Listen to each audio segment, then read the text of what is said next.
অনেকে জিজ্ঞেস করেন যে ফ্রিজে রাখা যাবে কিনা। জি, কুরবানির গোশত ফ্রিজে রাখা যাবে।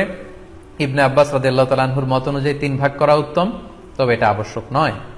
আপনি 1 ভাগ নিজে খাবেন, 1 ভাগ আত্মীয় স্বজন প্রতিবেশীদের দিবেন, আরেক ভাগ গরিব দুঃখীদের মাঝে বন্টন করে দিবেন, এটা উত্তম, কিন্তু এটা আবশ্যক নয়। পুরো গোশত যদি আপনার লেগে যায় আপনি ভোগ করতে পারেন, আর যদি আপনার কাছে অতিরিক্ত গোশত থাকে এটা আপনি আত্মীয়দের দান করুন, গরিব আত্মীয়দের আপনি উপহার দিন, গরিব মিসকিনদের সুবিধা বঞ্চিত মানুষদেরকে আপনি এগুলো দান করুন।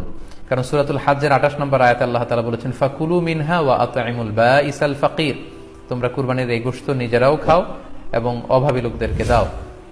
এবং সহিহ বুখারীতে আল্লাহ রাসূল সাল্লাল্লাহু আলাইহি ওয়াসাল্লামের একটি বর্ণনা, আল্লাহ রাসূল সাল্লাল্লাহু আলাইহি ওয়াসাল্লাম বলেছেন, কুলু ওয়া আত'ইমু ওয়াদাখিরু, অর্থাৎ কুরবানির গোশত তোমরা খাও, ওয়া আত'ইমু মানে অন্যদের খাওয়াও, ওয়াদাখিরু এবং তোমরা এটাকে প্রিজার্ভ করে রাখো বা জমা করেও রাখতে পারো। অর্থাৎ আপনি চাইলে ফ্রিজে রাখতে পারবেন, আপনি পরবর্তীতে খেতে চাচ্ছেন,